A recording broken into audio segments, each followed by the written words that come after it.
folks. Today I am joined by Djimon Hounsou, one of the finest actors that we have today. Thank you so much for your time today, man. Thank you, sir. How are you? Happy I'm holidays. doing I'm doing well, and you, sir? Very well, very well. We had an amazing opening yesterday, premiere yesterday. So yeah, the spirit is, it's quite high. And I loved that. Was that pink or was that red jacket you had on? It was It was sort beautiful. of like orange pink, It was you nice, my know. man. Yeah. So I want to start with let's start out a bit fun. Of Yes. all of the badass characters that you've played, if they got in a massive brawl, would General Titus come out on top, or if not, who would? Um, Looking at our group, yes, it's fair to assume that General Titus will be on top. Yes. So you've played some really incredibly dramatic real world roles. And I'm curious if the process of bringing gravity to a sci-fi character is the same, or if there's a different emotional wavelength you have to be on because the rules of the world are so different.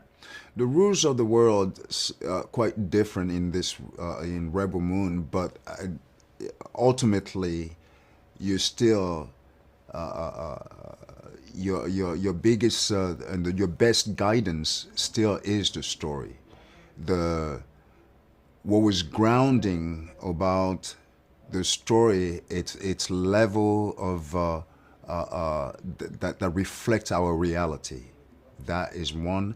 The I could coming off the page, right, in reading this epic written story had really it's the geopolitical tentacles that have been holding the continent of Africa back for a long time. A continent, the wealthiest continent, and still have very little to show for, and that was coming off the page. Yeah, I had seen you say that last night at the premiere, and I did Right. want to ask about that. Why do you think sci-fi is such a effective vehicle for talking about these themes? Well, it's an effective vehicle because it's not pointing finger at anybody. It's just stating the fact that this the politics holding that continent back. You know, Pretty much the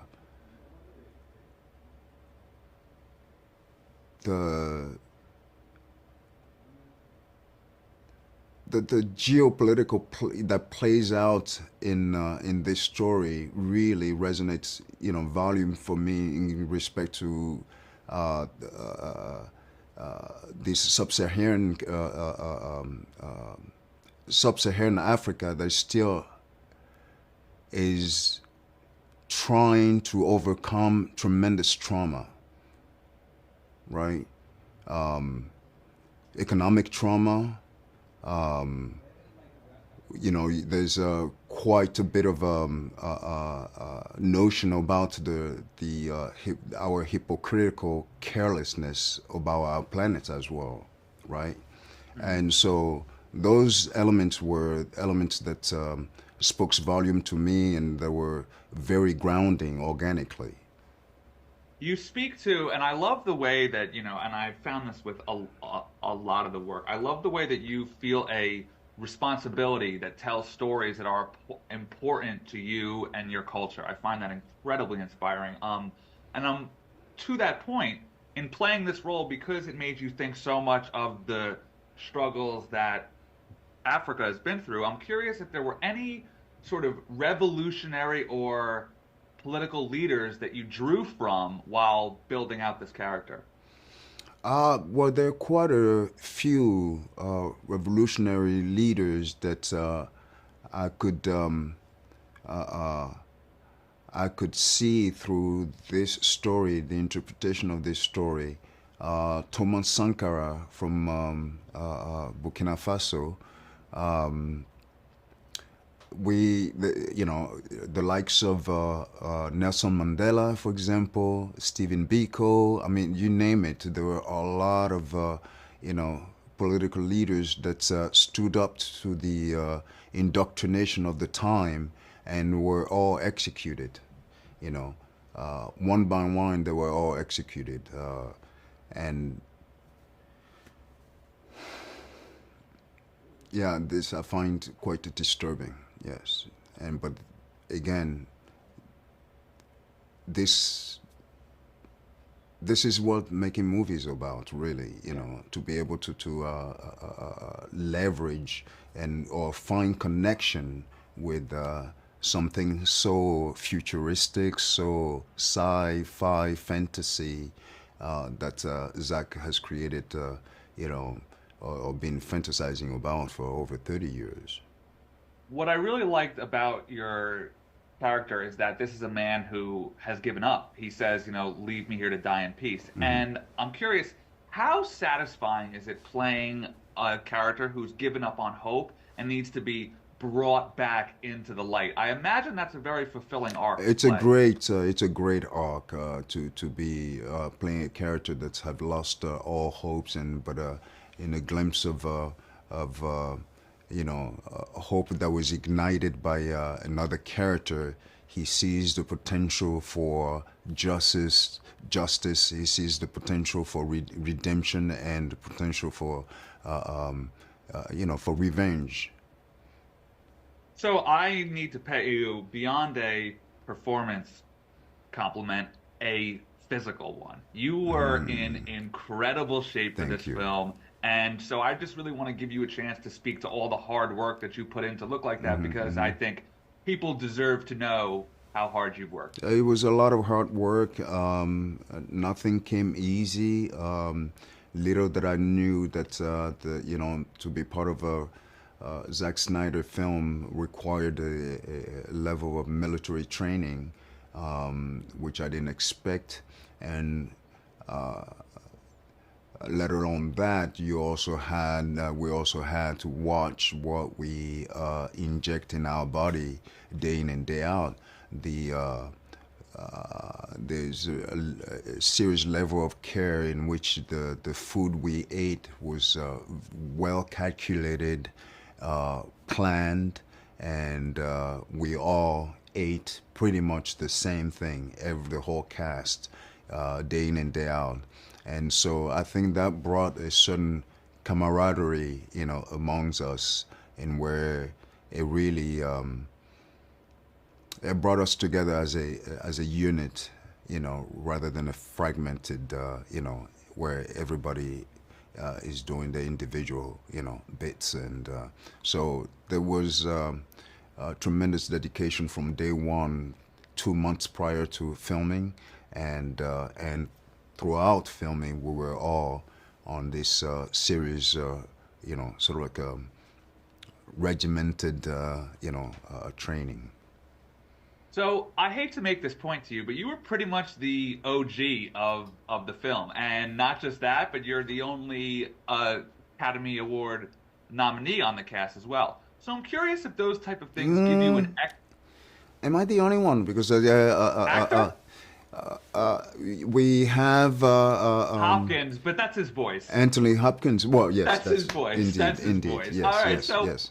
fair point, though, sir. Yeah, But my, right. my point is that does sort of being the elder statesman of a cast give you Right. an extra sense of responsibility or put a bit more weight on your shoulders? It did in some weird fashion. It did, but at the same time, I mean, we were all.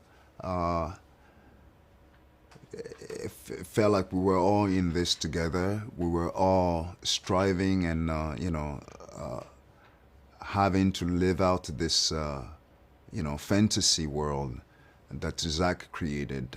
Little that I knew that 30 years ago, 30 some years, when I began my career in Hollywood, I was still a model at the time, and I would go to the film school and pose as a subject for most of those film students. And he happens to be one of the film students who took pictures of me back then, and he still remembers, and and went back and found the picture that he took back 30, almost 34 years ago. But so that was quite yeah, it was amazing to It's to funny because reconnect. you look the same age now as you did then. I'm working on it. I'm working on it.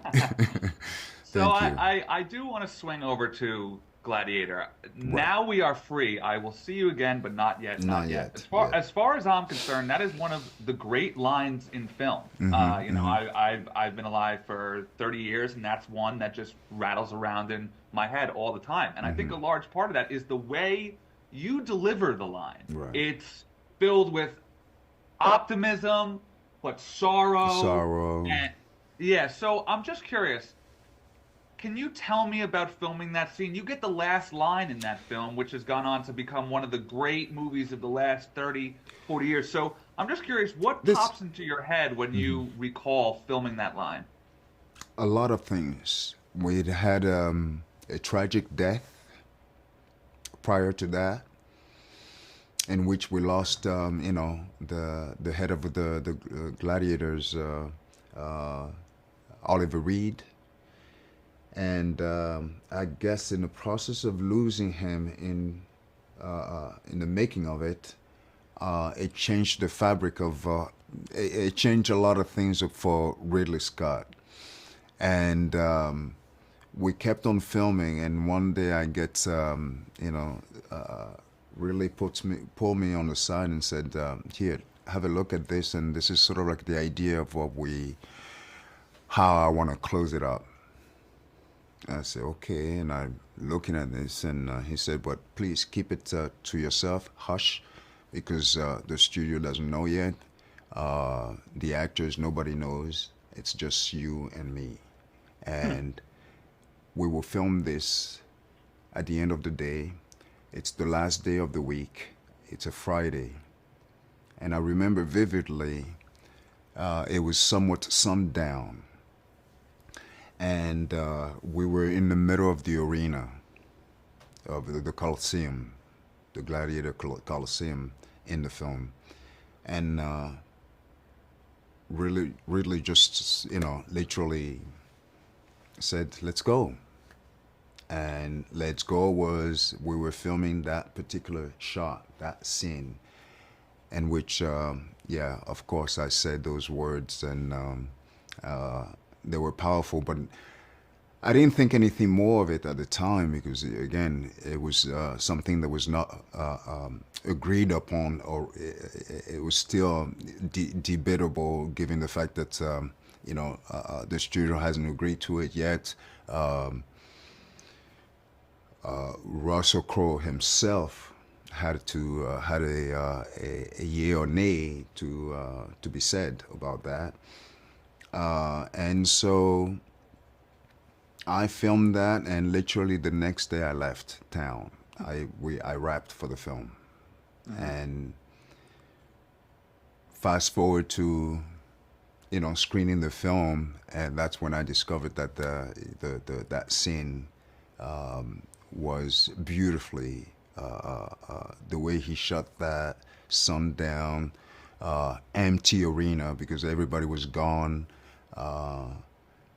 Most of the cast was gone. Most of the crew was gone. It was just a couple elements of Ridley's, cameraman and cinematographer who was left behind, and it became what it became. Yeah, that's one of those scenes, lines, shot that's going to be a staple of cinema for decades to come. Yeah, I've thank you. seen conflicting reports, and if you can't talk on it, I totally get that. Are you involved in the sequel at all? Uh, Honestly, no.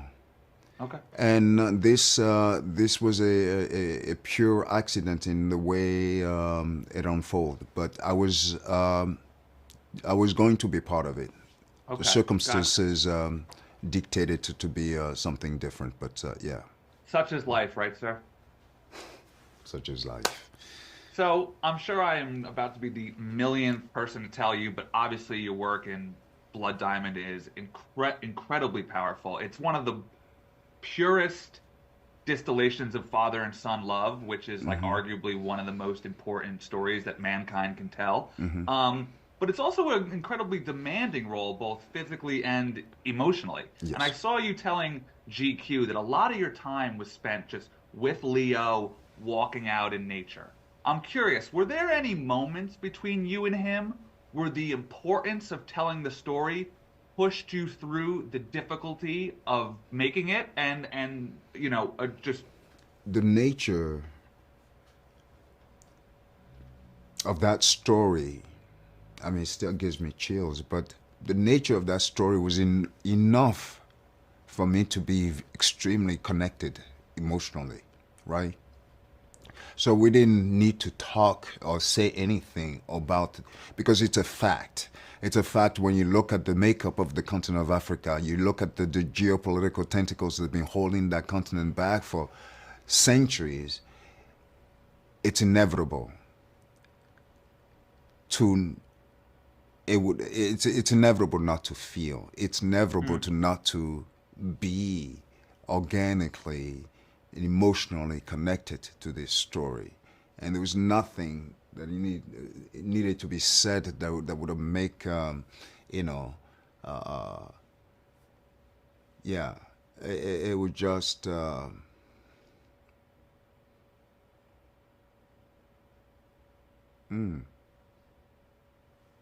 I was alive from the moment Ed Zwick start rolling and telling this story. I was alive from that moment to the end. There was I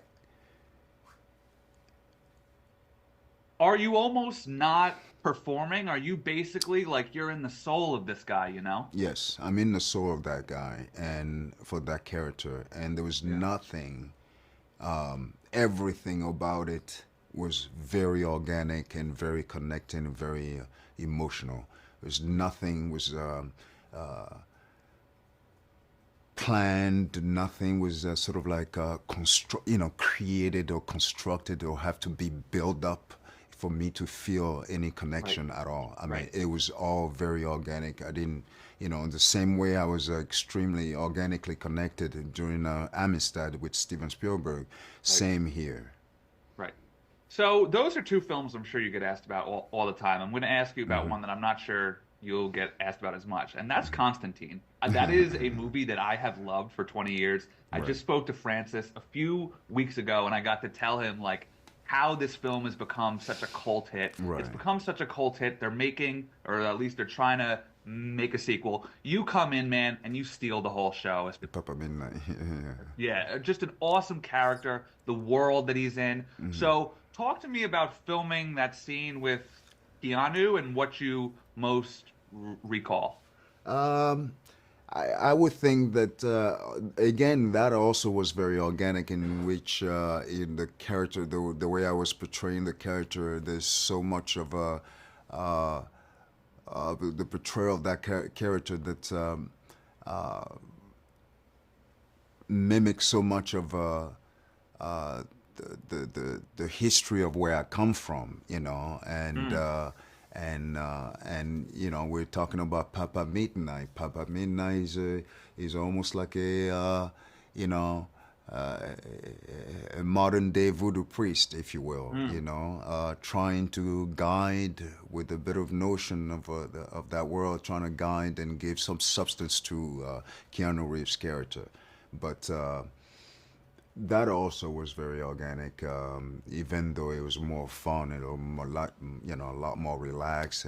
But I still, dug into my past, my cultural heritage in order to play that. Yes. And I know that they're very early in the stages. Have you heard from Francis at all about the sequel? No, no, I have not heard from Gotcha. Francis. I haven't seen Francis in ages, and it would be lovely Francis, to. let's go, man. Let's Yes, get yes, together. yes, yes. No, but Djimon, I know that they've been talking about it for some time, and I know that it's been, reoccurring, and certainly Keanu Reeves made a statement about what, a character that he would love to replay, and that was that, yeah. Diamond, I've got to wrap here. As I said, the seriousness with which you approach your work, and the responsibility that you place on telling important stories, I believe makes you a true artist, and for that I appreciate you, man. Thank you. Much appreciated. Happy holidays to you. Thank you so Same, much for that. same, Djimon. Thank you, sir. Yeah.